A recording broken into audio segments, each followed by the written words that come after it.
Baik, Bapak Ibu Saudara semuanya, Shalom. Shalom. Sekali lagi Shalom. Shalom. Kabarnya luar biasa hari ini. Biasa. Puji Tuhan, terlihat sekali dari muka-mukanya hari ini adalah hari yang luar biasa ya. Boleh lihat kanan kirinya juga muka-mukanya. Haleluya ya.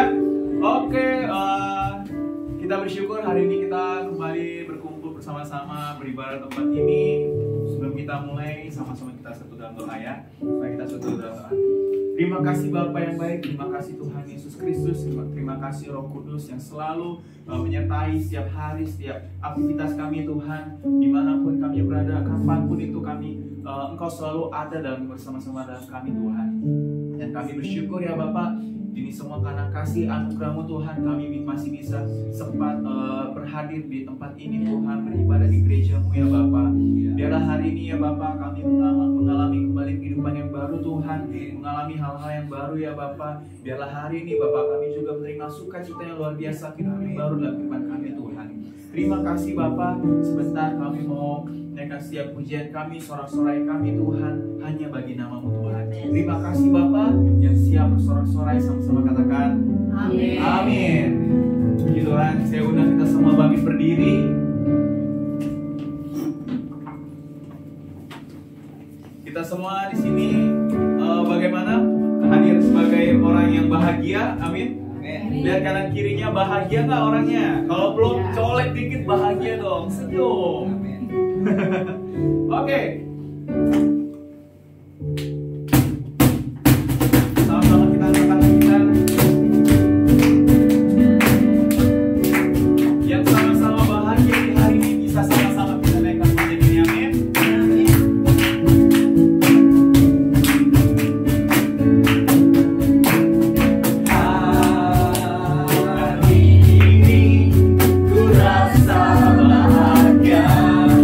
Berkumpul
kita bersaudara, amin. Amin.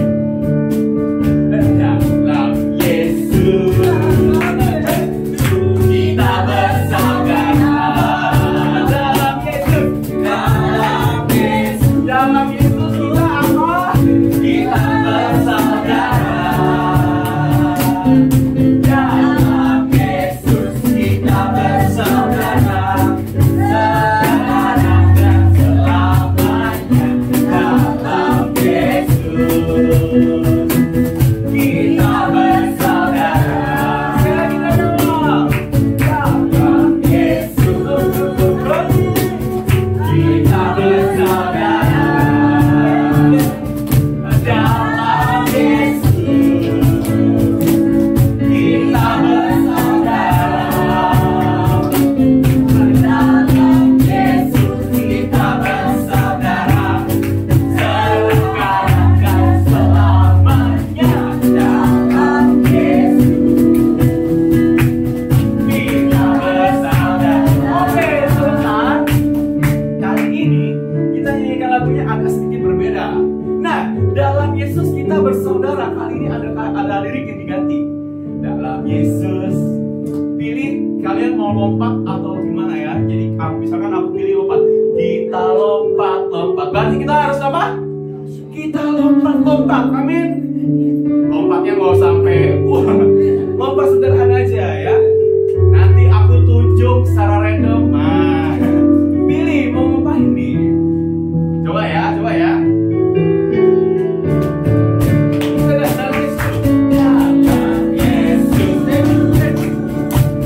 Dalam Yesus kita bersaudara. Dalam Yesus kita bersaudara. Dalam Yesus kita bersaudara. Sekarang dan selamanya. Dalam Yesus kita bersaudara. Dalam Yesus kita mulai. Kita lompat. Sama-sama lompat. Dalam Yesus kita lompat. Dalam Yesus kita lompat. Sekarang dan selamanya. Dalam Yesus kita ngapain? Kita lompat lagi. Dalam Yesus kita ngapain, Bapak? Kita damai sejahtera. Dalam Yesus ada damai sejahtera. Dalam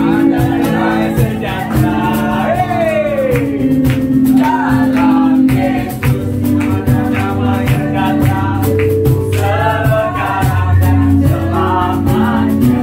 Dalam Yesus ada damai sejahtera. Dalam Yesus sukacita, bagi senyum. Dalam Yesus tunjukkan sukacitamu. Kita sukacita. Dalam Yesus ada sukacita. Sekarang dan selamanya. Dalam Yesus ada apa? Ada sukacita. Dalam Yesus ada apa? Dalam Yesus ada sukacita. Dalam Yesus ada sukacita. Lihat kanan kirinya, bagaimana masih ada sukacita, amin? Amin. Saya persilakan kembali ke tempat duduk.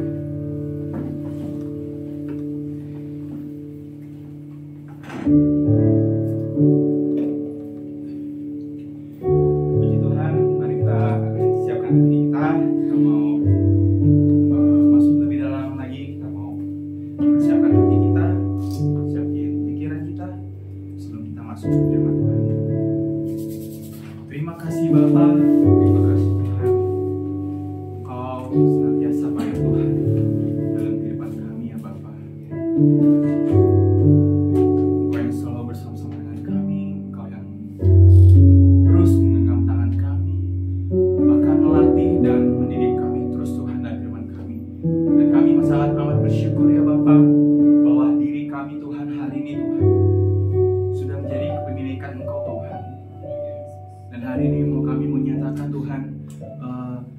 ya Raja, ya Bapa, ini kami Tuhan, kami adalah milik-Mu ya Bapa. Terima kasih Tuhan.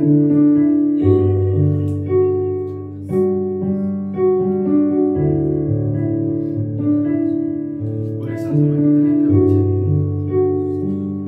Katakan dari dalam hati terdalam kita. Dalam kesesakanku, Kau beri kedamaian-Mu. Dalam keraguan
in your wonder.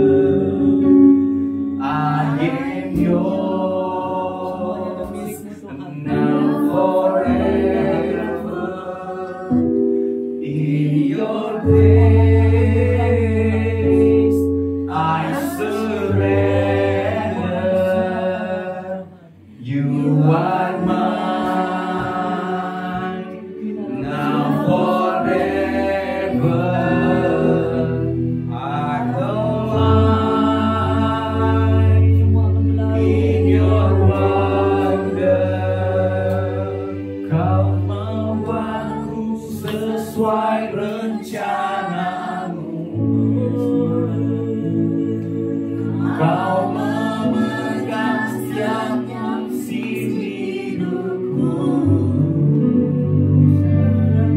Ku serahkan semua kekhawatiranku. Ku milikku.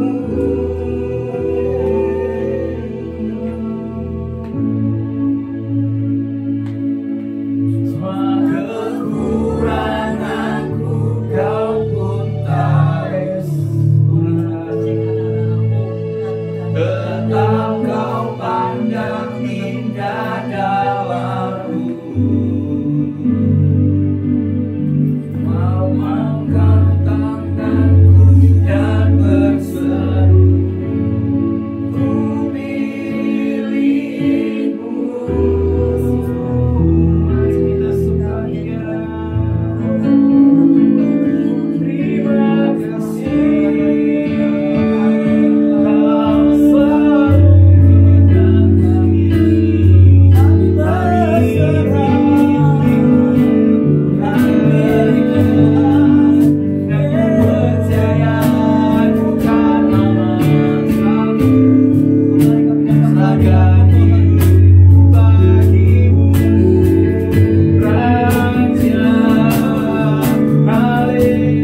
kami tidak dapat berbuat apapun.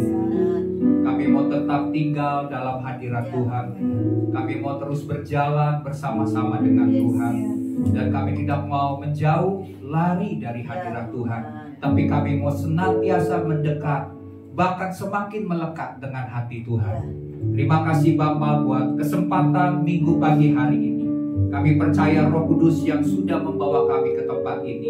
Dan jika sebentar kami akan mendengar akan firman Tuhan, kami buka hati kami untuk firman Tuhan, untuk pekerjaan daripada Roh Kudus, mengubah hidup kami, mengubah pikiran kami, membuat hati kami Tuhan semakin haus, semakin lapar untuk mau mengenal Tuhan lebih dan lebih dalam lagi Tuhan.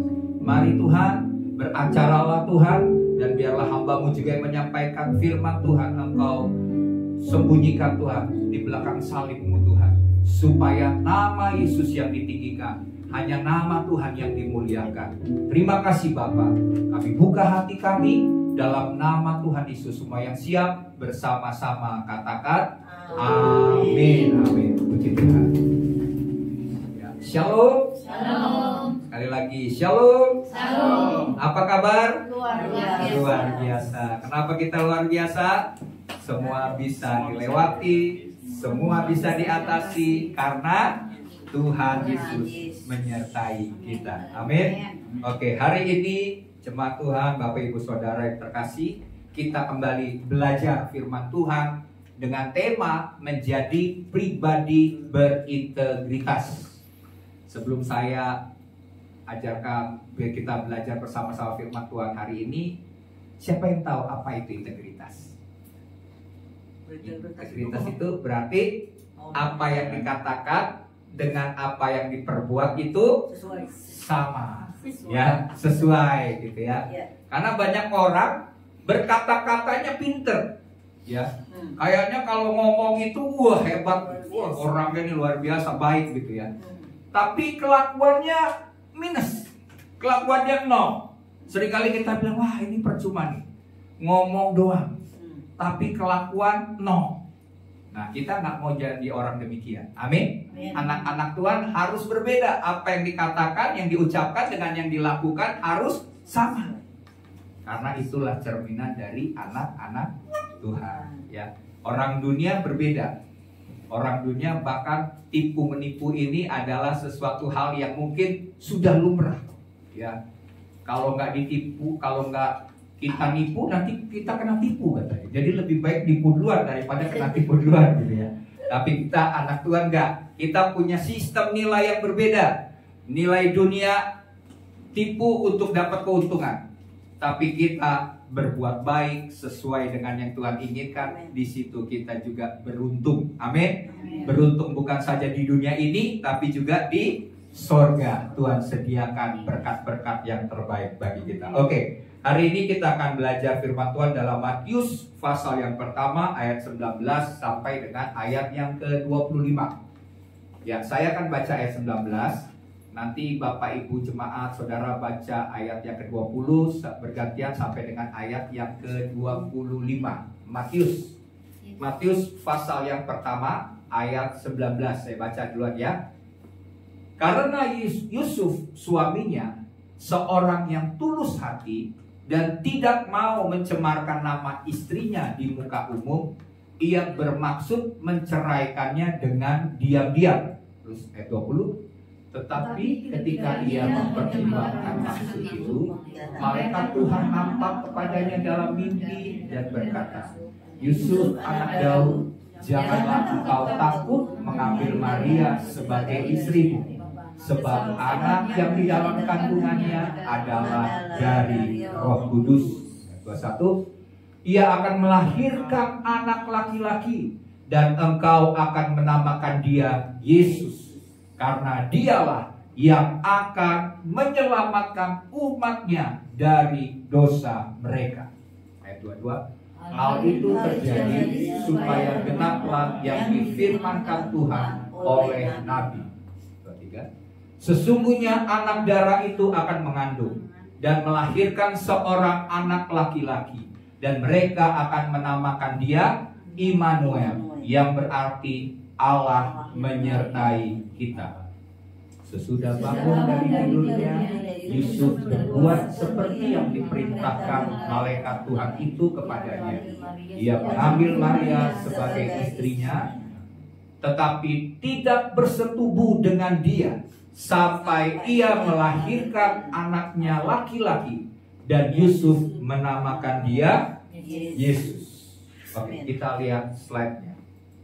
Ini cukup banyak pembahasannya, tapi kita akan coba supaya tidak terlalu panjang. Ya, Allah memilih Yusuf, seorang tukang kayu yang sederhana, ya, dan dia menjadi ayah dari Yesus. Ini tentunya luar biasa ya. Jadi ayah dari juru selamat dunia, Mesias. Ya. Nah, Tuhan memilih Yusuf, seorang yang sederhana. Tuhan tidak memilih Yusuf oleh karena popularitasnya, bukan karena ketenarannya, bahkan bukan karena kekayaannya. Ya, Tuhan nggak pilih karena dia kaya, jadi Tuhan pilih dia untuk jadi berkat. Belum tentu. Ya. Tuhan tidak pilih berdasarkan hal demikian. Tetapi Tuhan memilih Yusuf karena kenapa? Dia punya kualitas hati. Dia punya kualitas dalam hal karakter yang berkenan di hadapan Tuhan. Itulah salah satu mengapa Tuhan memilih Yusuf. Ya. Nah, tentunya gini, kita berpikir gini, berarti yang dipilih Tuhan itu hanya orang yang punya kualitas karakter dan kualitas hatinya ya? Enggak, ya. Terkadang juga Tuhan memilih orang yang disebut penjahat, betul? Perampok, orang berdosa, orang yang memang udah menurut dunia ini sampah masyarakat. Tapi Tuhan bisa pilih. Nah, jadi pertanyaannya bagaimana Tuhan memilih seseorang? Kenapa Tuhan pilih dalam hal ini Yusuf sebagai ayah dari Yesus? Tentunya waktu Tuhan memilih seseorang, dalam hal ini Yusuf, karena karakternya. Karena Tuhan mau ajarkan lewat orang-orang yang punya karakter yang baik ini, kita belajar teladan iman dari mereka. Amin. Sehingga oleh karena punya iman yang baik, iman yang benar di hadapan Tuhan, Tuhan pilih dia supaya dia jadi berkat. Supaya kita meneladani hidup daripada orang yang dipilih Tuhan itu. Ya. Nah, untuk orang-orang penjahat, orang-orang berdosa, apakah itu perampok, pezina, dan segala hal, kenapa Tuhan pilih mereka itu? Tuhan pilih mereka juga karena kenapa? Itu memberikan gambaran bahwa kasih Tuhan itu tanpa batas. Amin. Kasih Tuhan itu begitu luas. Kasih Tuhan itu begitu dalam. Ya, melebihi daripada dosa umat manusia. Amin. Ya, jadi sekalipun dia sudah berdosa sangat dalam, Tuhan bisa pilih dia. Tuhan bisa angkat dia. Oleh karena kasih Tuhan, oleh karena pengampunan Tuhan, Tuhan bisa bawa orang itu berubah. Ya. Berapa derajat? 360 derajat. Oh salah ya. 180 derajat. Ya. Contohnya siapa? Rasul Paulus. Tadinya penganiaya jemaat. Ini orang menganggap bahwa menganiaya jemaat, membunuh umat Tuhan itu, orang Kristen itu sebuah hal yang benar di hadapan Tuhan menurut dia. Tapi akhirnya Tuhan pilih dia, dan melalui kehidupannya dia boleh menjadi saksi, jadi murid Kristus. Ya. Nah, jadi di sini kita lihat gambaran kasih Tuhan. Tuhan pilih berdasarkan kasih karunia. Kedaulatan Tuhan memilih seseorang. Dan kita pun juga dipilih oleh Tuhan. Amin. Bukan kita yang memilih Tuhan, tapi Tuhan yang sudah memilih kita. Ya. Jadi apapun latar belakang kita, yang buruk, yang jahat, Tuhan pilih. Amin. Yang baik juga Tuhan pilih orang-orang ini. Supaya apa? Supaya melalui kehidupannya, teladan imannya, kenapa dia dipilih Tuhan, itu juga menjadi juga teladan bagi kita. Nah, dalam hal ini kan Mesias lahir, tentunya Tuhan pilih seorang yang punya kualitas, yaitu Yusuf. Maria juga punya kualitas. Maria ya. Makanya orang Katolik terus mengagungkan, maksudnya bagaimana mereka sangat menghormati Bunda Maria. Karena kenapa? Bunda Maria ini adalah bagi mereka punya karakter yang luar biasa. Ketekunannya, kehidupan doanya, hidupnya benar-benar berkenan dan menyenangkan Tuhan. Nah, seringkali kan kita dengar Maria ya, tapi kita jarang memperhatikan Yusuf. Tapi Yusuf ini juga luar biasa, karakternya juga luar biasa. Nanti kita lihat, kita belajar firman Tuhan tentang hal itu.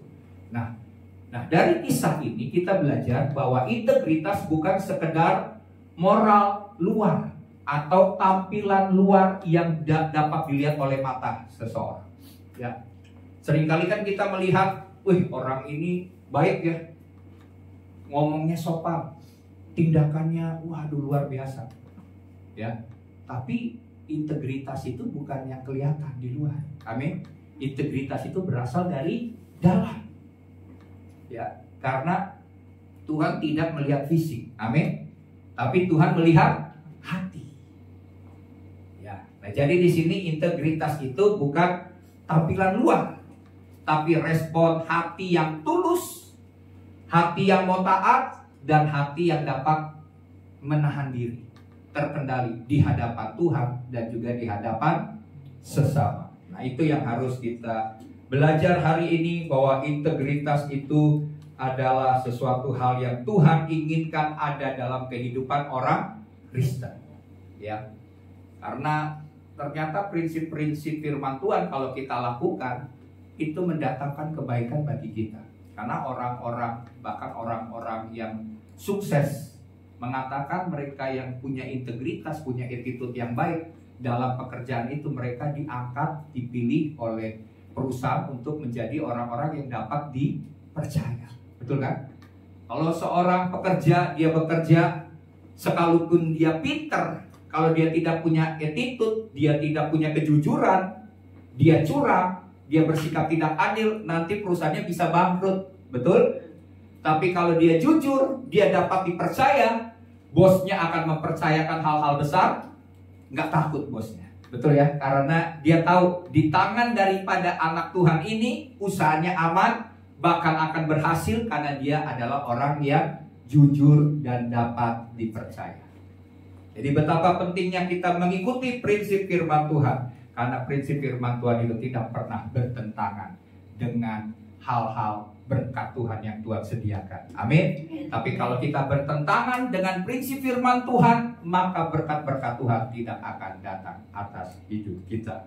Ya, kita lihat ciri-ciri pribadi berintegritas sebagaimana yang ditunjukkan Yusuf sebagai ayah daripada Yesus. Kita akan lihat ciri-cirinya.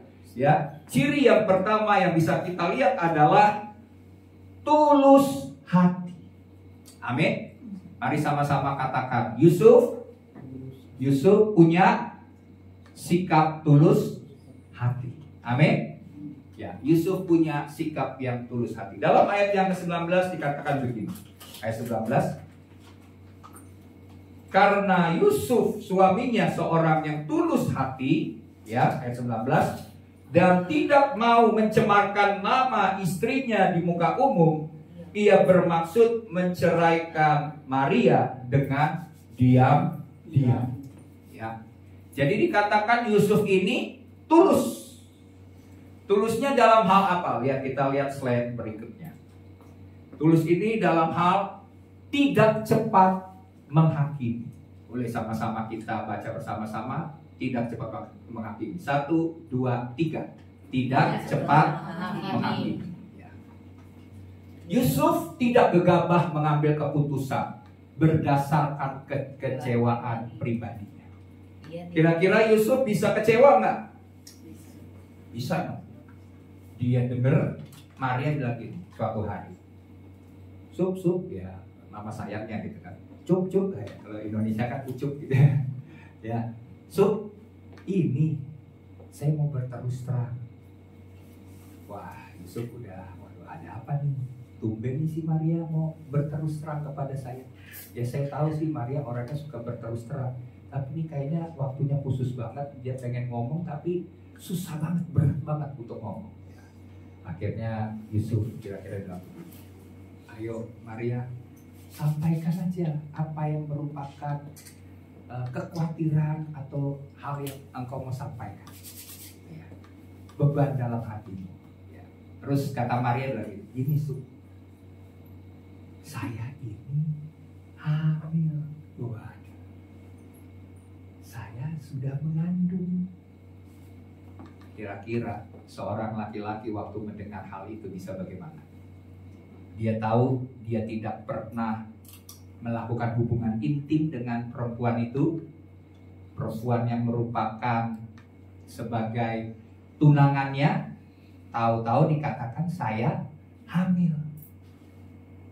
Sebagai seorang laki-laki, apa yang bisa Yusuf pikirkan? Pastinya tentunya Yusuf merasa kecewa, betul? Dia kecewa. Tapi yang luar biasanya, Yusuf ini tidak cepat menghakimi. Waktu Maria berkata jujur bahwa dia mengandung, karena Yusuf adalah seorang yang tulus hati, hatinya itu bersih dan tidak punya niat jahat. Orang yang tulus gitu ya. Orang yang tulus itu hatinya bersih, nggak ada culas. Ya, kalau orang tulus perbedaannya adalah lawannya adalah bulus, betul ya, tulus bulus gitu atau culas. Tapi enggak, Yusuf adalah seorang yang punya hati yang bersih, niatnya itu nggak pernah jahat kepada seseorang. Jadi waktu dia dengar Maria sedang mengandung, tentunya ia kecewa, tapi ia tidak cepat menghakimi Maria. Jadi waktu dia tahu Yusuf memilih untuk tidak terburu-buru menyalahkan ataupun mempermalukan Maria. Ya, dia tidak mau mempermalukan Maria di depan umum. Ini hebatnya Yusuf. Ini kualitas hati yang luar biasa. Jadi di tengah dunia di masa sekarang ini yang begitu cepat menghakimi, betul ya? Orang begitu cepat menghakimi. Kejahatan dibalas dengan kejahatan. Kemudian main hakim sendiri, betul kan? Kita lihat kan di media sosial, ada orang apa, ada aja yang teriak, misalnya copet, padahal dia nggak copet, misalnya gitu. Wah, orang-orang langsung ngejar. Dia bilang, oh enggak, akhirnya dia lari juga karena ketakutan, ya dipikir wah bener-bener dicopet nih. Jadi karena perkataan orang copet-copet, dia dikejar orang, dipukulin. Dia bilang, saya nggak copet. Tapi dipukulin dulu. Setelah dipukulin, udah bonyok, baru orangnya sadar. Oh, ternyata nggak copet. Yang teriak-teriak itu maling teriak maling gitu ya. Bisa seperti itu. Jadi, Bapak Ibu jemaat, kita lihat jangan cepat menghakimi. Amin. Kita harus punya sikap seperti Yusuf supaya kita tidak cepat menghakimi. Karena kenapa? Karena Tuhan memanggil kita menjadi orang-orang yang tidak menghakimi. Amin. Mengapa kita tidak boleh menghakimi? Karena penghakiman itu miliknya Tuhan. Ya, mari kita lihat firman Tuhan dalam Matius pasal yang ke-7 ayat 1 sampai dengan ayat yang ke-5. Firman Tuhan berkata begini, jangan kamu menghakimi. Ini perkataan Yesus. Dengan tegas Yesus berkata, jangan kamu menghakimi, supaya kamu tidak dihakimi. Ingat, yang kita lakukan, yang kita perbuat, kita begitu cepat menghakimi seseorang, kita pun juga suatu saat akan dihakimi. Senjata makan Tuhan. Ya. Karena dengan penghakiman yang kamu pakai untuk menghakimi, kamu pun akan dihakimi, dan ukuran yang kamu pakai untuk mengukur akan diukurkan kepadamu. Coba kita lihat ketiga. Mengapakah engkau melihat selumbar di mata saudaramu, sedangkan balok di dalam matamu tidak engkau ketahui? Bagaimanakah engkau dapat berkata kepada saudaramu, biarlah aku mengeluarkan selumbar itu dari matamu, padahal ada balok di matamu? Hai orang munafik, keluarkanlah dahulu balok dari matamu, maka engkau akan melihat dengan jelas untuk mengeluarkan selumbar itu dari mata saudaramu. Yesus memberikan perumpamaan bahwa orang yang cepat menghakimi ini adalah seperti orang yang bisa melihat ada balok di mata orang. Ada selumbar di mata orang, tapi dia tidak tahu bahwa di dalam matanya ini ada balok. Balok sama selumbar besaran mana? gedean balok. Ya. Jadi dia begitu cepat melihat pribadi seseorang, perkara kecil aja yang kurang dari orang lain, dia cepat nilai. Tapi yang besar, yang buruk dalam dirinya, yang orang lain bisa lihat, dia nggak lihat. Itu contoh orang yang cepat menghakimi. Jadi kalau kita cepat menghakimi, hati-hati. Jangan-jangan kita juga cepat untuk menilai, padahal balok di mata kita itu begitu besar. Orang lain bisa lihat. Kita tidak menyadarinya.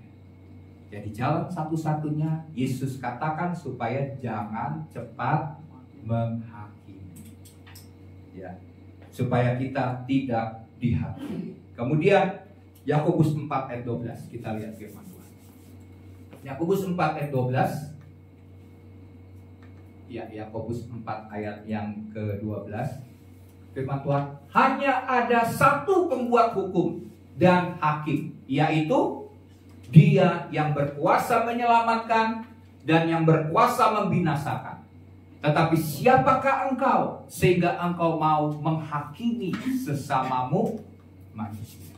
Jadi Yesus berkata, firman Tuhan berkata, yang berhak menghakimi adalah Tuhan. Karena penghakiman Tuhan itu adil. Kita serahkan pembalasan misalnya itu adalah hak Tuhan. Kita nggak berhak menuntut pembalasan. Karena kita menyerahkan kepada hakim yang adil, yang tahu mengambil keputusan yang tepat.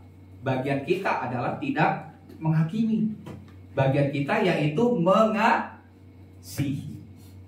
Bagian kita adalah mengampuni. Itu bagian kita. Jadi tidak ada kamus dalam diri orang Kristen tertulis kata menghakimi. Amin. Hapus, kalau ada cepat hapus.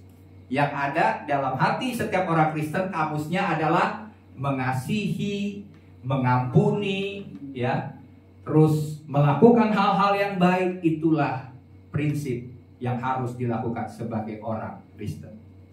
Kita harus tidak menghakimi, melainkan bersikap mengasihi. Oke, yang kedua. Yang kedua yang perlu kita lihat, bukan yang kedua ya, poin yang kedua. Slide-nya. Kasih dari poin yang satu, mengutamakan kasih bukan ego. Meski merasa dikhianati, kasihnya kepada Maria membuatnya tetap mempertimbangkan yang terbaik bagi Maria. Jadi di sini setelah Yusuf mengetahui bahwa Maria mengandung, ia belum hidup bersama dengan Maria, pastinya ia merasa dikhianati. Amin. Kebanyakan orang kalau merasa misalnya pasangannya ini belum menikah, tahu-tahu sudah punya anak, udah hamil berapa bulan gitu kan, pasti merasa dikhianati gitu ya. Tapi apa yang dilakukan oleh Yusuf? Waktu dia mendengar hal itu, dia tidak membiarkan emosi dan egonya itu meledak-meledak. Ya. Dia tidak amarahnya timbul mendengar hal itu, enggak. Tapi apa yang dilakukan oleh Yusuf? Yusuf mencoba untuk menguasai dirinya, ya. Karena kenapa? Karena dia mengutamakan kasih daripada ego. Ini penting. Orang yang tulus, dia tidak mengutamakan emosinya. Dengar sesuatu, mungkin telinga kita tipis nih. Ada istilah telinga tipis, saya juga nggak pernah tahu apa tuh. Telinga tipis sama tebel ada nggak ya? Maksudnya dengar sesuatu udah panas duluan gitu ya, emosian gitu ya, belum tahu bener udah langsung bertindak. Tapi kita sebagai orang Kristen, anak-anak Tuhan harus mengutamakan kasih. Dunia boleh penuh dengan emosi, tapi kita harus berpikir jernih, ya. Dan Yusuf berpikir untuk menceraikan Maria dengan diam-diam. Maksudnya menceraikan ini dengan diam-diam ini budayanya adalah ini sebuah tindakan yang menunjukkan bahwa dia ini peduli. Ya, jadi Yusuf ini peduli sebenarnya dengan Maria, sehingga dia mencoba menceraikan Maria itu secara diam-diam. Supaya apa? Supaya melindungi martabat dari Maria. Jadi orang nggak perlu tahu lah gitu ya.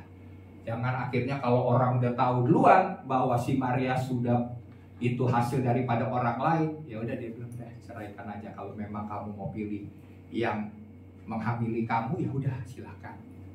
Anggap kita tidak pernah menjalin hubungan. Gitu. Jadi dia tidak mau mempermalukan. Ini luar biasanya sikap daripada Yusuf. Walaupun dalam situasi ini yang terluka siapa? Yusuf. Hatinya terluka. Tapi dia bilang, saya mau ceraikan diam-diam supaya martabat Maria tetap baik, supaya dia tidak dipermalukan. Karena hukum orang Yahudi pada zaman itu kalau sampai ketahuan berzinah, apa? Lempar batu sampai mati. Wah. Dia nggak mau Maria, orang yang dia kasih itu, mengalami hal yang demikian. Jadi dia berusaha menceraikan diam-diam supaya jangan sampai dia dihakimi oleh orang-orang rakyat pada masa itu. Ya, jadi dia tidak membongkar aib daripada Maria atau mempermalukan Maria. Dia tidak memilih hal itu karena dia mengutamakan kasih. Oke ya, tentunya nggak mudah mengutamakan kasih daripada membela ego kita. Betul ya?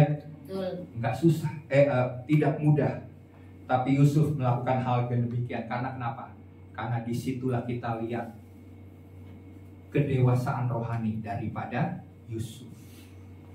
Orang yang dewasa rohani tidak berpikir pendek, cepat marah.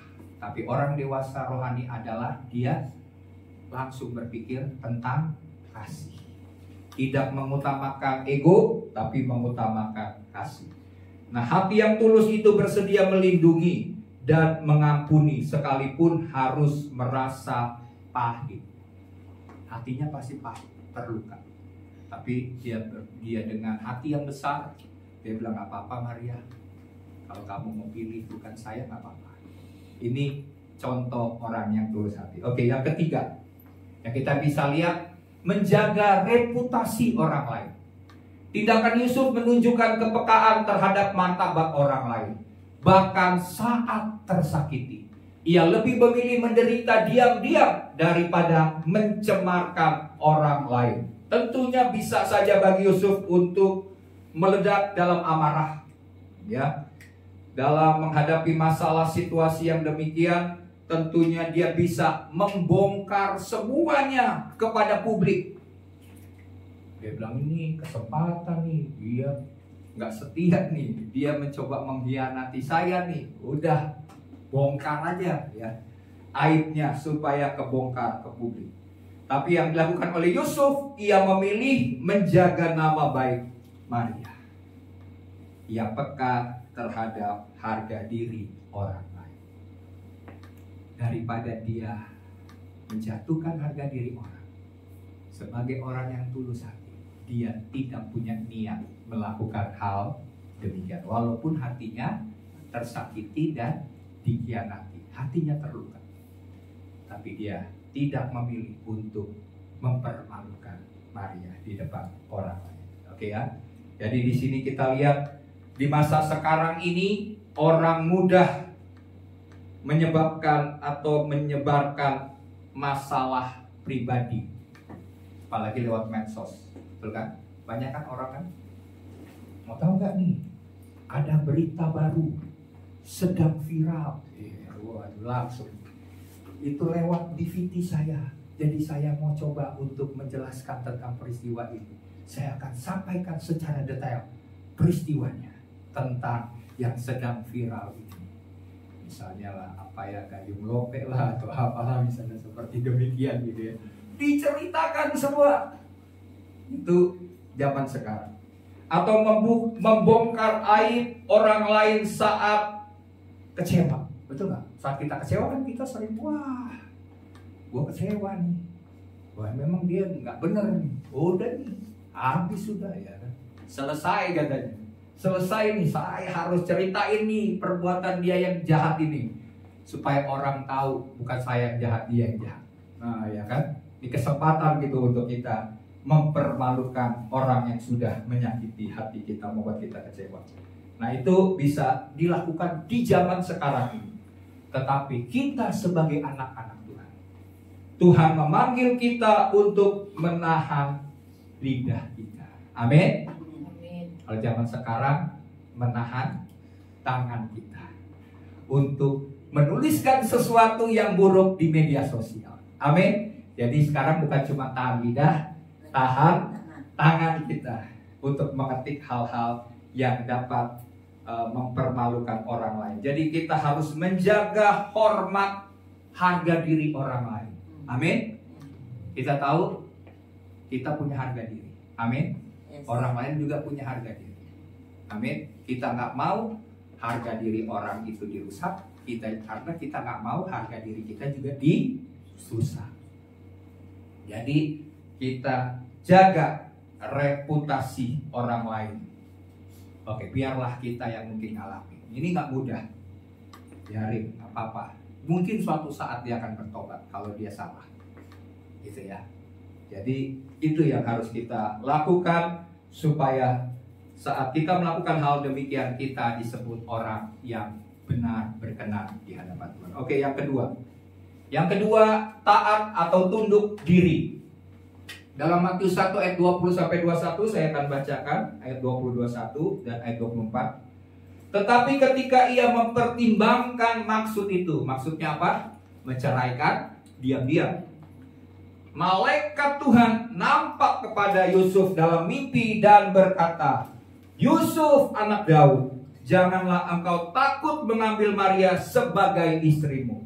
Sebab anak yang di dalam kandungannya adalah dari Roh Kudus. Tadinya Yusuf nggak tahu nih. Maria nggak ngomong, cuma bilang saya hamil. Mau ngomong kata Maria, nanti kamu anggap saya gila gitu kan. Nggak waras. Aneh. Mana bisa dikandung oleh Roh Kudus? Bayi dalam kandungan saya ini yang hamilin siapa?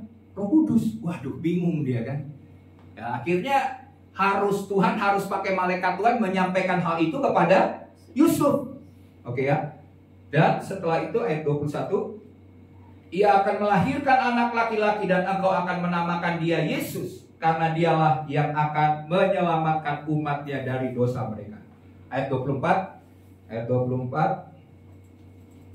Sesudah bangun dari tidurnya, Yusuf berbuat seperti yang diperintahkan malaikat Tuhan itu kepadanya. Ia mengambil Maria sebagai istrinya. Ini luar biasa. Yang kedua, Yusuf taat. Amin. Tunduk diri. Nah, pekat terhadap suara Tuhan itu adalah sifat orang yang taat. Yusuf mendengar dan memperhatikan pesan dari malaikat dalam mimpinya, tapi ia tidak menutup hati meski pesannya itu tidak masuk akal.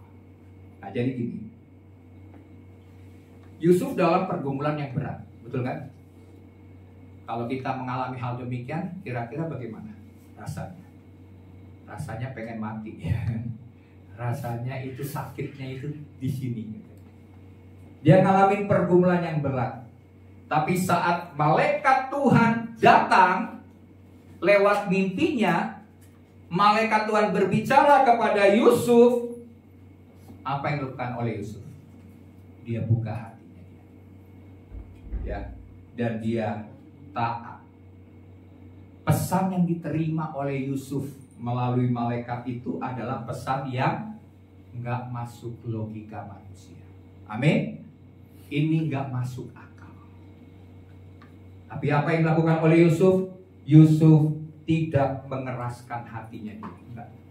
Waktu dia dengar pesan malaikat itu, dia terima, walaupun akalnya itu nggak nyampe. Ya. Dan apa yang setelah itu, walaupun dia dia tidak mengeraskan hati atau menuntut bukti, dia kan bilang gini, bisa aja dia bilang ke malaikat, malaikat, saya minta bukti dong. Ini nggak bisa begini caranya nih, nggak masuk akal nih, nggak masuk logika nih. Kok bisa begitu Roh Kudus membuat Maria mengandung gitu kan? Dia mungkin butuh penjelasan, tapi dia nggak menuntut bukti untuk percaya. Tapi bagian dia adalah dia tunduk kepada suara Tuhan. Ya, jadi di sini Yusuf punya kepekaan rohani. Hatinya siap menerima bimbingan dan arahan dari Tuhan. Dia mau mengubah arah hidupnya untuk melakukan apa yang Tuhan kehendaki dalam hidupnya. Nah, kita seringkali terlalu sibuk dengan suara-suara dunia. Betul? Kita tidak pernah mungkin mendengar suara Tuhan. Karena kenapa? Suara dunia ini terlalu membuat kita bergantung kepada hal-hal yang masuk logika atau masuk dalam perasaan pribadi manusia. Ya, kita enggan menerima arahan Tuhan karena seringkali arahan Tuhan itu bertentangan dengan kenyamanan pribadi kita. Tapi dari Yusuf ini kita belajar. Amin. Kita belajar. Walaupun pesan Tuhan itu pastinya bertentangan dengan kedagingan kita, bertentangan dengan kenyamanan kita, tapi kita bisa belajar daripada Yusuf. Yusuf ini tetap taat menerima pesan daripada Tuhan. Dia mempertimbangkan, tapi dia memilih untuk ikuti tuntunan, arahan dan bimbingan Tuhan. Ya, itu penting. Di masa sekarang ini kita perlu arahan Tuhan. Amin. Dalam bekerja, dalam pelayanan, dalam mengambil keputusan-keputusan penting dalam hidup kita, mau sekolah, mau kuliah di kota ini atau di luar kota atau di luar negeri misalnya, kita kan harus pilih keputusan-keputusan. Nah, kita harus peka dengan suara Tuhan karena Tuhan pasti mau memberikan tuntunan. Amin. Bahkan beberapa hari lalu ada SMA sudah selesai ya. Ada yang sudah selesai ya, ada yang sudah pilih kuliah misalnya gitu kan, harus memilih kuliah. Jadi ada juga saya dengar kesaksian, ada seorang hamba Tuhan berdoa, dia bergumul, Tuhan ini anak saya di mana nih kuliahnya, dia masukin kemana, ke yang salah satunya ke Bali dan beberapa kota gitu kan. Ini dia berdoa, Tuhan tolong tuntun Tuhan, apapun keputusan dia lulus di mana, saya tahu itu keputusan Tuhan. Akhirnya waktu udah nunggu udah dapat keputusan itu gitu, tapi orang tuanya bertanya gini, suami istri pada nanya gini, ini gimana nih, tanya nggak nih ke anak nih, keputusannya gimana, dapat di mana nih, kuliah di mana. Terus akhirnya suaminya bilang enggak, kamu aja. Akhirnya istrinya juga nggak mau, biarin aja, kita tunggu aja gimana keputusannya. Akhirnya anaknya tahu-tahu kirim pesan, dia bilang kepada orang tuanya bahwa dia dapat tempat kuliah tapi jauh Pak, Ma, gimana? Di Bali. Wah, ya udah, orang tuanya bersyukur karena itu pasti caranya Tuhan. Mau bagaimana biayanya, mau walaupun jaraknya jauh ke Bali, ya dia tidak pernah punya saudara di sana, tapi itu udah jalan Tuhan, caranya Tuhan. Amin. Jadi kita harus peka dengan suara Tuhan. Bagaimana kita menjaga supaya kita bisa peka? Tentunya kita harus bersekutu dengan Tuhan. Semakin banyak kita bersekutu, berdoa kepada Tuhan, maka saya percaya kita akan semakin peka dengan suara tuntunan bimbingan daripada Tuhan. Oke, yang selanjutnya, mau mengubah keputusan sesuai dengan kehendak Allah. Ia membatalkan niat menceraikan Maria setelah mengetahui rencana Allah. Karena malaikat bilang, udah Yusuf jangan ceraikan, ya, jadikan dia istri. Ya. Terus Yusuf tidak mempertahankan rencana pribadinya dia. Ya, Yusuf tidak keras kepala mempertahankan rencananya, enggak. Tapi dia merendahkan hati dan dia mengambil keputusan memilih apa yang terbaik menurut kehendak Tuhan. Banyak dari kita mungkin sudah buat keputusan-keputusan yang penting. Betul? Misalnya kita udah buat keputusan nih, tahun depan atau berapa minggu kemudian, minggu depan saya harus keluar kota, saya mau kerja di tempat yang baru, gitu ya. Atau misalnya dalam hal hubungan, kita udah ngambil keputusan, saya nggak mau lagi join dengan orang bisnis ini karena kok rugi mulu ya, kenapa misalnya nggak pernah berhasil, misalnya seperti itu. Atau misalnya kita sudah mengambil keputusan pelayan tempat ini tapi ada tawaran pelayanan yang lain, kita bingung nih, ada yang mana nih, gitu ya. Nah, tapi begini, ataupun masa depan yang disediakan bagi kita, pilihan-pilihan akan masa depan. Tapi lewat peristiwa yang kita dengar hari ini, kita harus mau mengubah keputusan. Kalau hal itu yang kita ambil sebagai keputusan adalah bukan keputusan dari Tuhan. Amin. Kita harus mau mengikuti keputusan Tuhan. Karena kita tahu keputusan Tuhan itu adalah yang terbaik. Kita punya keputusan.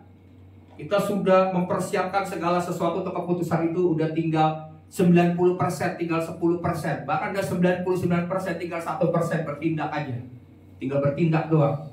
Tapi kalau Tuhan bilang, bukan itu yang aku kehendaki, kita harus bisa mau mengubah keputusan kita. Yusuf memilih hal yang demikian. Coba kita lihat Amsal 3 ayat 5-6.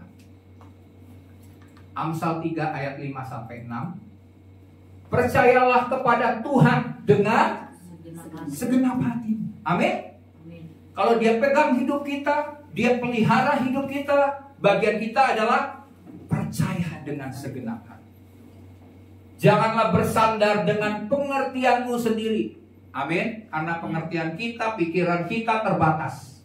Tuhan tahu masa depan. Tuhan tahu apa yang akan terjadi kemudian. Keputusan Tuhan itu yang terbaik. Ya. Akuilah dia dalam segala lakumu, maka ia akan meluruskan jalan-jalan. Walaupun kita bilang ini udah benang kusut nih, Pak Pendeta misalnya. Ini udah semeraut, ini udah rumit. Udah, kalau zaman sekarang bilangnya istilahnya rungkat gitu ya. Udah rungkat nih Pak. Tuhan bisa meluruskan. Amin. Satu persatu. Benang yang kusut itu Tuhan bisa luruskan. Bagi Tuhan tidak ada yang mustahil. Oke, kita lihat lagi dalam Yesaya 55 ayat 8-9. Jadi kita tidak mengandalkan pemahaman kita sendiri. Kita harus mengikuti kehendak Tuhan. Sebab rancanganku bukanlah rancangan, dan jalanmu bukanlah jalan. Demikianlah firman Tuhan. Seperti tingginya langit dari bumi, demikianlah tingginya jalanku dan jalanmu, dan rancanganku dari rancanganmu. Jadi terlalu dalam, terlalu tinggi, terlalu luas cara berpikir Tuhan. Amin. Kita itu cuma bisa melihat yang mungkin di depan mata kita, tapi Tuhan bisa melihat jauh yang tidak terlihat oleh mata kita. Amin. Jadi kita harus mau mengubah keputusan sesuai dengan kehendak Tuhan. Oke, yang selanjutnya yaitu melakukan tepat seperti yang diperintahkan. Yusuf mengambil Maria sebagai istrinya tanpa menunda. Amin. Dia nggak tunda-tunda lagi. Waktu malaikat bilang ambil Maria sebagai istrimu, dia nggak menunda. Walaupun rasanya bagaimana? Ya udah Tuhan, apapun resikonya saya tanggung karena Engkau yang suruh. Ya udah saya lakukan. Ketaatannya itu konkret, bukan hanya dalam niat, tapi juga dalam tindakan yang dia lakukan. Setelah Yusuf mendengar bahwa dia harus bertindak, dia tidak menunda-nundanya. Ya, ada sebuah kesaksian. Ada seorang hamba Tuhan namanya William Carey. William Carey ini adalah disebut sebagai bapak misi modern. Ya. Dan sebagai seorang bapak misi modern, suatu kali dia merasa terpanggil oleh Tuhan untuk pergi pelayanan ke India. Pada waktu itu India nggak seperti sekarang. Dia lebih, ya walaupun banyak daerah-daerah kumuh juga, tapi beberapa tahun lampau itu lebih kumuh gitu ya. Tapi Tuhan panggil dia pergi ke India.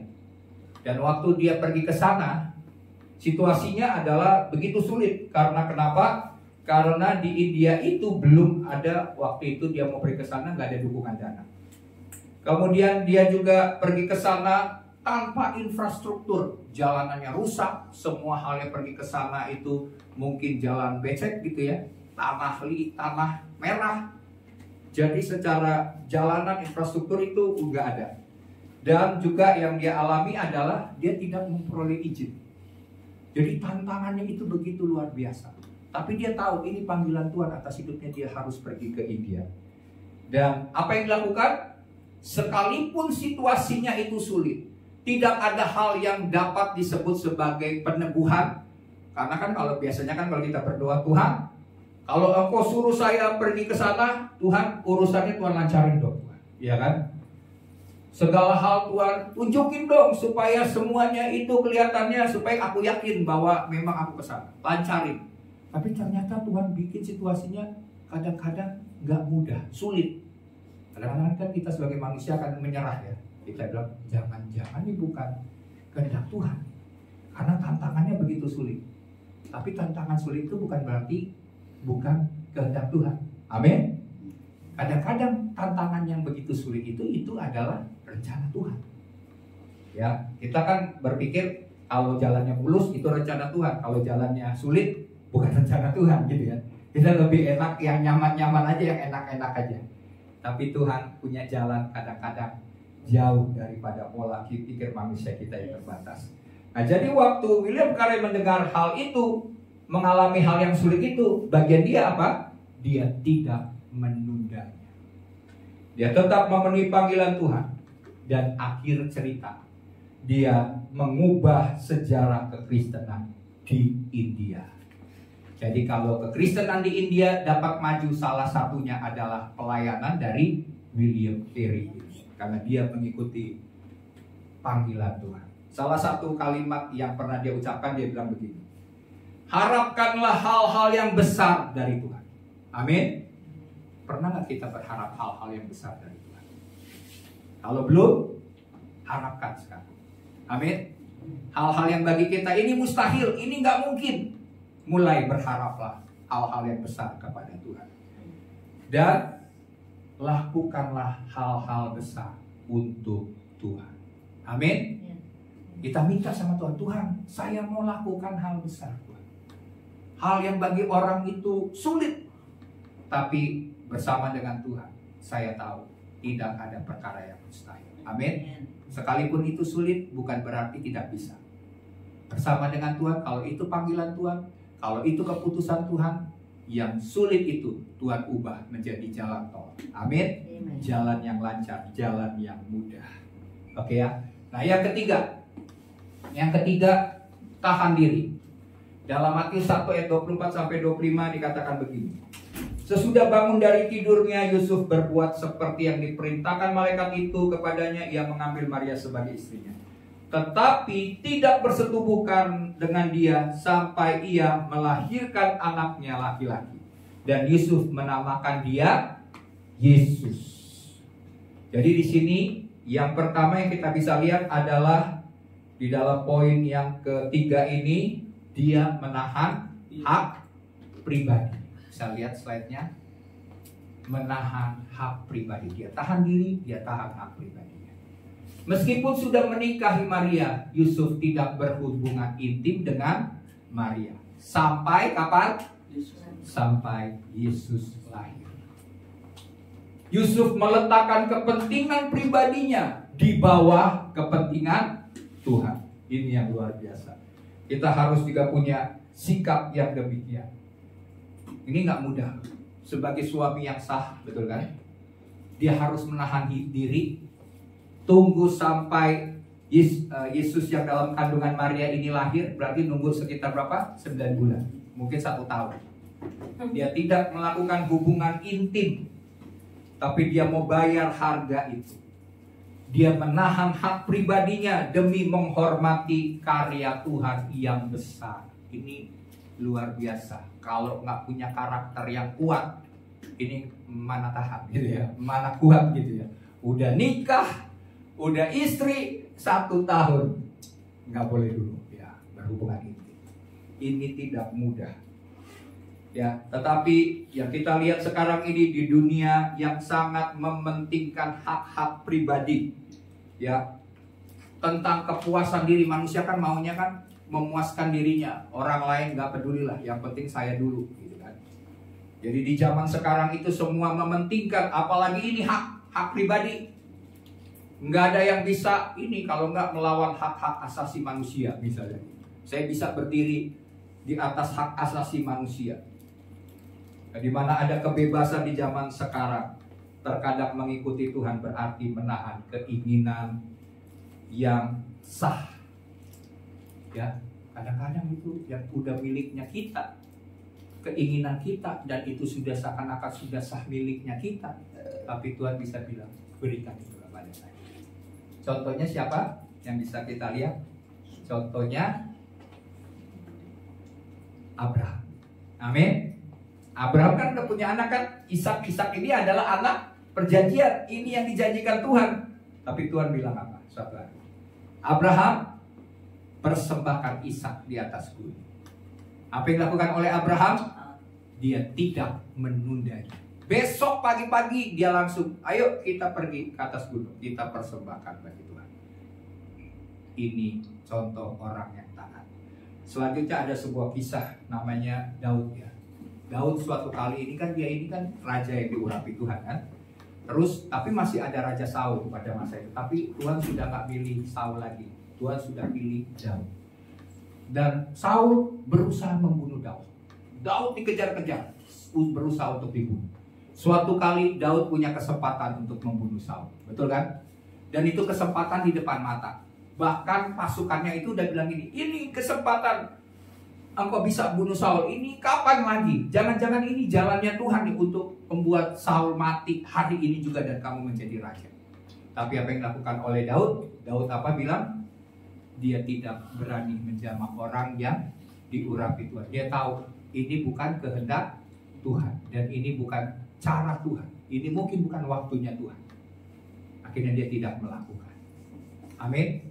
Dan waktu dia tidak melakukan hal demikian, dia melakukan hal yang benar karena tindakannya itu sesuai dengan kehendak Tuhan. Yang kedua yang saya beri contoh adalah Yesus. Amin. Yesus di dalam, coba kita lihat Filipi 2 ayat 6 sampai 8. Filipi 2 ayat 6 sampai 8. Yang walaupun dalam rupa Allah tidak menganggap kesetaraan dengan Allah itu sebagai milik yang harus dipertahankan. Lihat, Yesus Allah, dia mau datang ke dalam dunia bukan sebagai Allah tapi mengambil rupa sebagai manusia. Ya. Sebagai milik yang harus dipertahankan. Ayat 7, melainkan telah mengosongkan dirinya sendiri dan mengambil rupa seorang hamba dan menjadi sama dengan manusia. Dan dalam keadaan sebagai manusia, ia telah merendahkan dirinya dan taat sampai mati, bahkan sampai mati di kayu salib. Ya, jadi di sini bicara soal apa? Dia melakukan yang merupakan kehendak Tuhan, kehendak Bapaknya, betul kan? Karena kalau Yesus tidak mati di atas kayu salib, tidak ada keselamatan, pengampunan dosa-dosa manusia. Jalan itulah yang harus ditempuh Yesus, dan Yesus ngambil keputusan untuk menerima rencana Tuhan dan jalan Tuhan untuk penebusan umat manusia. Oke, selanjutnya menghormati rencana keselamatan Allah. Yusuf memahami bahwa kehamilan Maria adalah bagian dari karya besar Allah dan tidak mencampuri proses tersebut. Jadi Yusuf menghormati pekerjaan Tuhan. Betul, dia nggak bikin ribet, bikin membuat prosesnya itu kan Tuhan bilang jangan dulu melakukan hubungan sampai anak itu lahir, karena yang dikandung dalam itu adalah kudus. Ya. Roh Kudus yang mengandung, membuat Maria mengandung, dan anak itu kudus di hadapan Tuhan. Nah, dalam hidup kita jemaat Tuhan, seringkali kita terburu-buru untuk ikut campur karena kita punya agenda-agenda pribadi kita. Dan seringkali kita juga menuntut hak, padahal Tuhan sedang bekerja dengan cara Tuhan sendiri. Ya, hari ini kita belajar menghormati rencana Tuhan yang besar. Karena kalau kita mengacaukannya, kita tidak pernah menerima rencana-rencana Tuhan yang besar atas hidup kita. Ya, kita harus belajar mengikuti tuntunan Tuhan. Jangan mengambil peran yang bukan bagian kita. Amin. Karena contohnya seperti apa? Contohnya seperti tadi yang saya katakan. Misalnya di contoh Saul. Saul itu suatu kali dia ini kan mau berperang lawan Filistin. Dan waktu dia mau berperang, Dia sedang menunggu Samuel. Samuel akan datang sebelum berperang. Dia harus misalnya mempersembahkan korban di hadapan Tuhan, korban persembahan, supaya setelah itu dia siap berperang. Tapi karena Samuel tidak datang-datang, sudah telat, sudah terlambat, apa yang dilakukan oleh Saul? Saul mempersembahkan korban. Padahal itu adalah tugas daripada Samuel. Dia mengambil perannya, padahal Samuel sedang dalam perjalanan, tapi dia udah gak sabaran, dia terburu-buru, dia bilang, udah sini biar saya lakukan, saya bisa kok melakukan persembahan di hadapan Tuhan. Padahal dia ini posisinya adalah raja. Padahal tugas itu adalah bagian dari imam. Waktu Saul melakukan hal demikian, tiba-tiba Samuel datang. Dan akibatnya, waktu dia melakukan hal demikian, Tuhan menolak Saul sebagai raja karena dia tidak menanti atau tidak menaati batasan perang yang Tuhan sudah tetapkan. Kita ini semua punya porsi. Amin. Kita ini semua punya bagian. Kalau kita punya, Tuhan punya porsi, Tuhan punya bagian yang ditetapkan bagi kita, kita lakukan bagian kita. Amin. Jangan mencoba melakukan bagian yang bukan bagian kita. Jangan melakukan peran yang bukan peran kita, peran orang lain. Hal itu bisa membahayakan hidup kita, ya. Bahkan bisa membuat kita ditolak oleh Tuhan karena kita tidak taat. Ya, ada satu contoh Yohanes Pembaptis. Suatu kali pengikut Yesus dengan pengikut Yohanes Pembaptis ini jumlahnya lumayan banyak. Dan ternyata pengikut-pengikut ini ternyata salah satunya pengikut dari Yohanes ini melihat, kok yang ikut Yesus ini semakin hari semakin bertambah banyak. Sedangkan pengikut daripada Yohanes Pembaptis ya segitu-segitu aja. Akhirnya si pengikut daripada Yohanes Pembaptis ini merasa kecewa. Terus dia merasa kok semakin, dia bilang kepada Yohanes Pembaptis, ini kok makin banyak yang ikut Yesus daripada ngikut kita. Tapi apa yang dilakukan oleh Yohanes? Mari kita lihat firman Tuhannya dalam Yohanes 3 ayat 27 sampai 30. Yohanes 3 ayat 27 sampai 30. Jawab Yohanes kepada pengikut-pengikutnya, tidak ada seorang pun yang dapat mengambil sesuatu bagi dirinya kalau tidak dikaruniakan kepadanya dari surga. Amin. Berarti kita punya bagian-bagian kita. Kalau kita sudah ditetapkan oleh Tuhan bagian kita, selagi kita tetap taat, itu tidak ada satupun yang dapat diambil dari kita. Amin. Yang sudah ditetapkan oleh surga sebagai bagian kita, tidak ada satupun yang dapat mengambilnya. Contohnya gini, ada orang yang Tuhan pilih jadi orang kaya, misalnya nih, supaya melalui kekayaannya dia bisa jadi berkat. Sekalipun masa kecilnya, situasi hidupnya itu sulit di masa kecil, tapi kalau Tuhan sudah pilih, Tuhan angkat dia bisa jadi orang yang kaya dan hidupnya bisa jadi berkat. Jadi apa yang sudah dipercayakan Tuhan, ditetapkan Tuhan dari sorga, tidak bisa dicuri, asalkan taat, ya. Nah, terus kamu sendiri dapat memberi kesaksian bahwa aku telah berkata, aku bukan Mesias.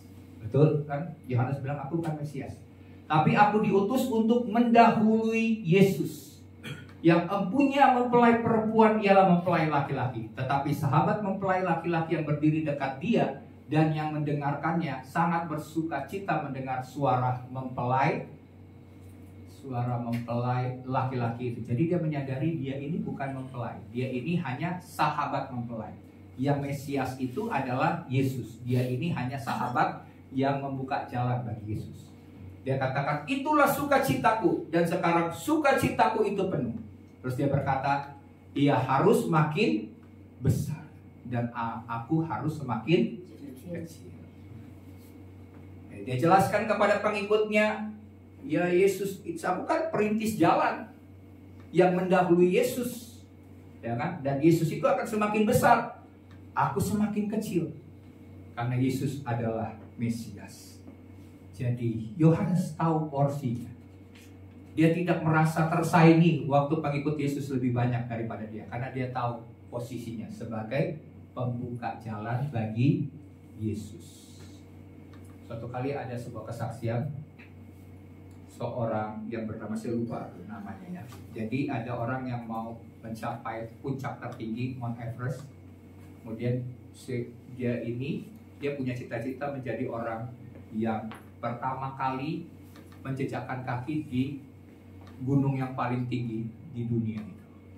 Dan waktu itu dia dibantu oleh seorang pemandu. Dan pemandu itu menuntun dia sampai mendekati puncak. Dan kira-kira sekitar 1 atau 2 meter mencapai puncak. Tadinya kan pemandu itu pasti jalannya di mana? Ini pemandunya, ini misalnya si pendakinya. Berjalan senantiasa di mana? Di depan. Pemandu ini terus bawa tuntun si pendaki ini dengan cita-cita harapannya untuk mencapai puncak Mount Everest. Sampai sekitar 1-2 meter menjelang puncak, apa yang dilakukan oleh pemandu itu? Dia tadinya di depan, dia pinggirkan dirinya, terus dia persilahkan pendaki itu untuk, silakan Pak, Bapak punya cita-cita, Bapak punya kerinduan, Bapak punya target dalam hidup Bapak, ini waktunya Bapak mencapai target, mencapai puncak. Dia izinkan si pendaki itu untuk sampai ke puncak pertama kali. Dia tahu porsinya. Amin. Pemandu itu bisa. Dia menjadi yang pertama kali mencapai puncak. Karena dia juga berjuang. Dia belum pernah mencapai, mungkin hanya beberapa meter. Dan ini pengalaman pertama dia. Dia bawa seseorang untuk sampai ke puncak. Dan wartawan bertanya, kenapa kamu sebagai ini nggak pertama kali? Kan nanti yang terkenal kan kamu. Yang pertama kali kan kamu yang di depan gitu kan. Tapi si pemandu itu berkata, orang ini punya cita-cita. Dia punya harapan, dia harus mencapai puncak Everest.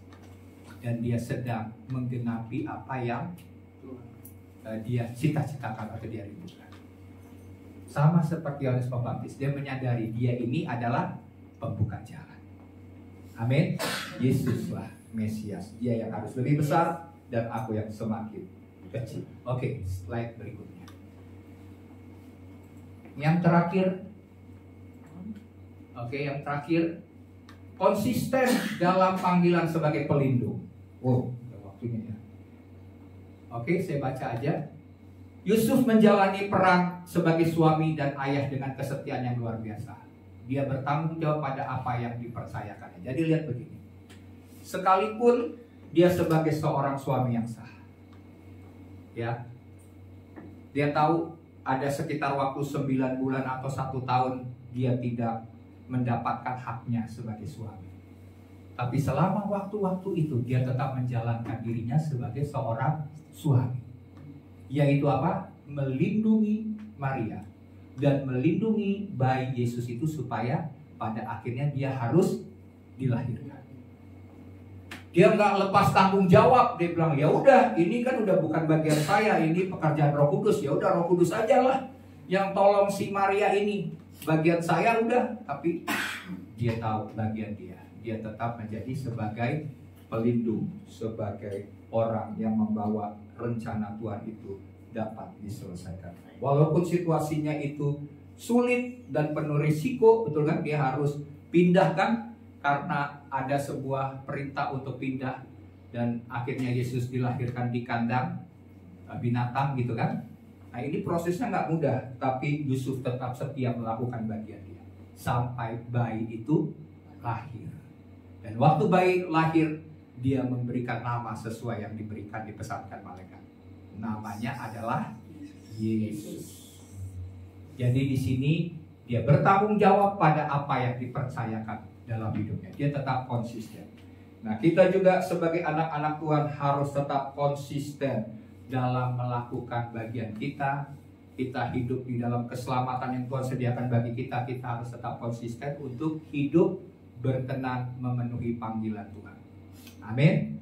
Bagian kita apa? Yusuf tahu dia sebagai pelindung.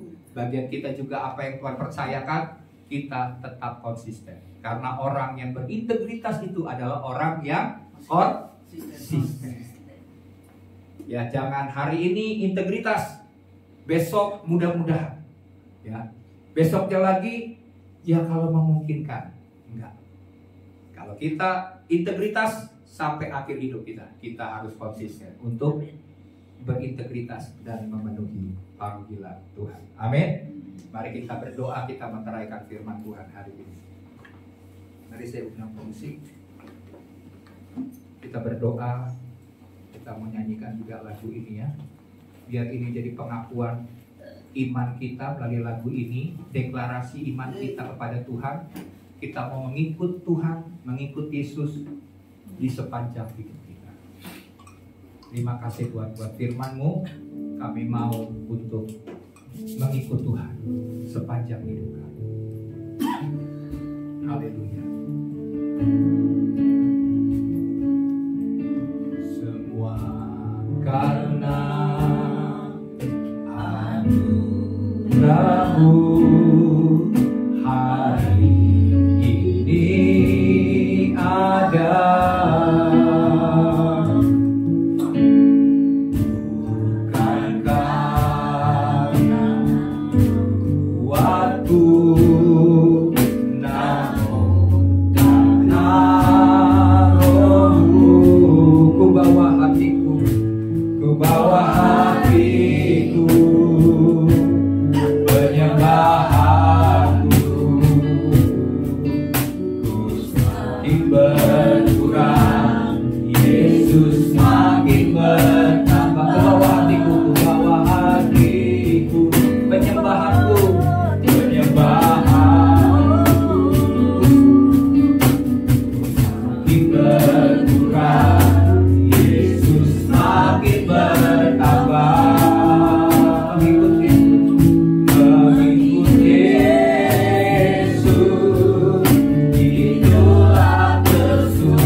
mau melakukan kehendak Tuhan, kita tahu bahwa Tuhan mau kita berintegritas.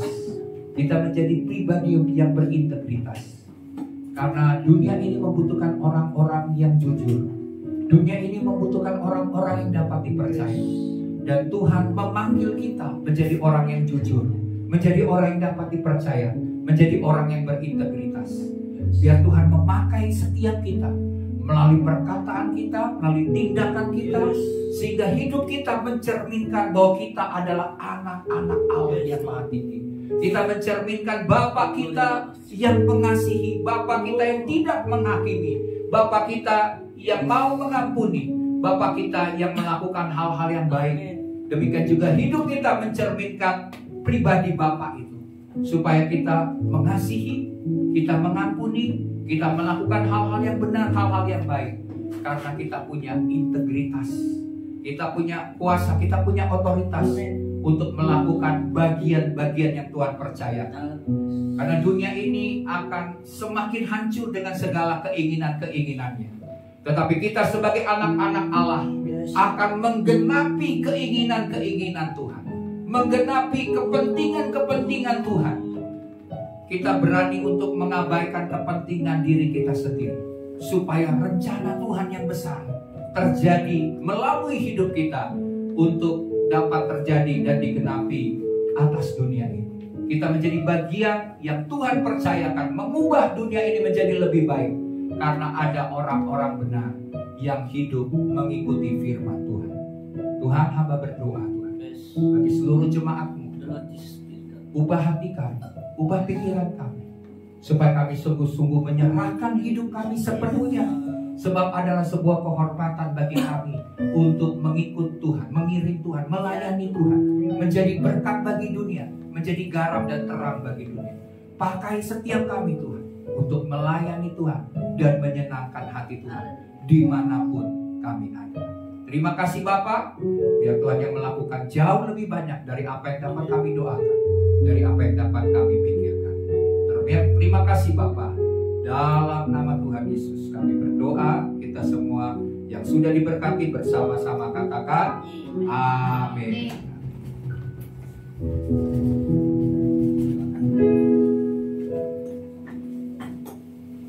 Baik, terberkati oleh firman Tuhan, amin. Siap menjadi pribadi yang integritas ya, amin. Oke, sebentar kita mau tutup.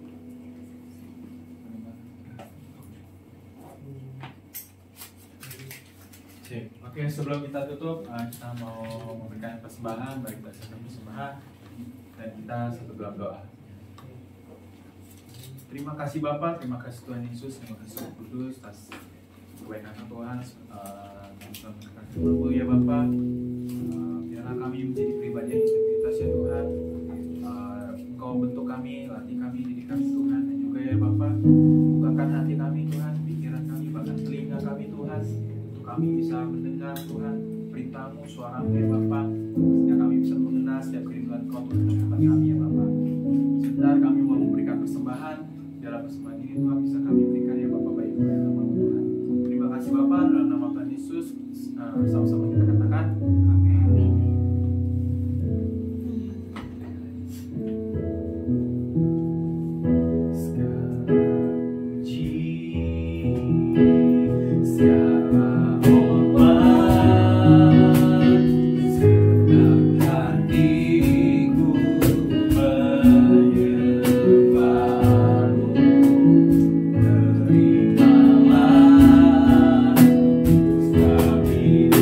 Oh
kami akan menutup ibadah kami Tuhan.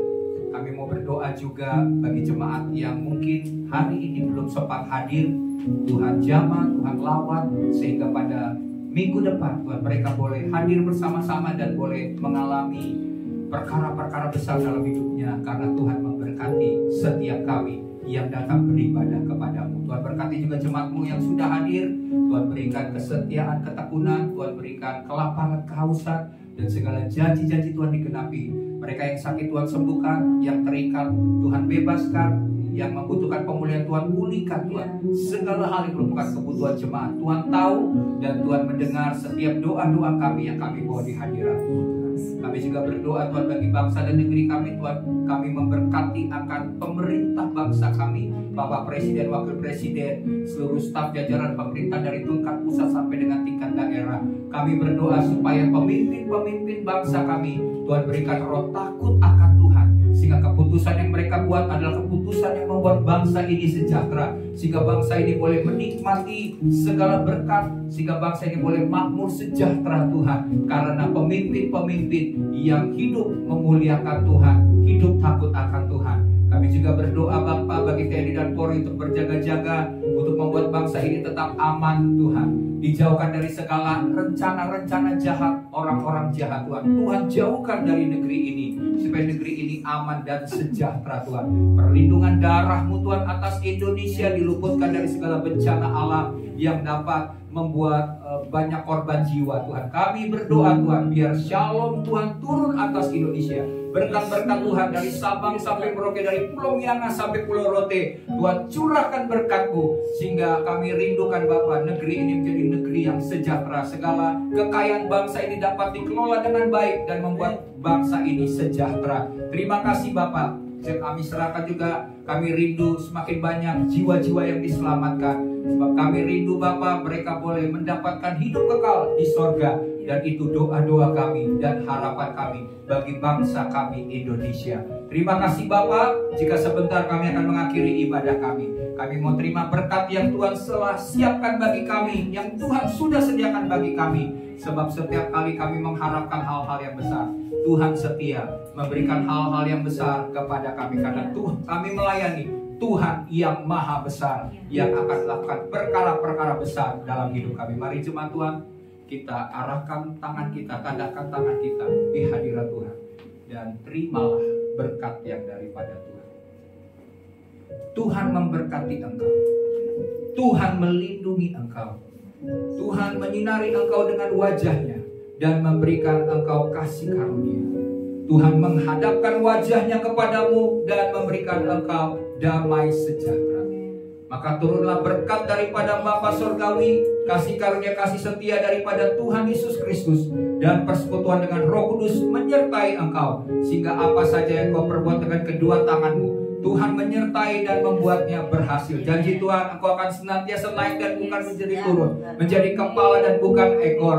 Dan segala janji-janji yang terbaik yang Tuhan sediakan di masa depan kami, tidak ada rencana Tuhan yang gagal atas hidup kami. Semuanya akan tergenapi dan terlaksana dalam hidup kami. Bahkan kami akan tetap hidup dalam kebenaran, dalam kekudusan, dalam takut akan Tuhan, dalam ketaatan, sampai Tuhan Yesus Kristus datang kedua kali menjemput kami. Kami akan diangkat di awan-awan yang permai dan akan tinggal bersama-sama dengan Tuhan selama-lamanya. Semua kita yang sudah diberkati Tuhan bersama-sama katakan amin.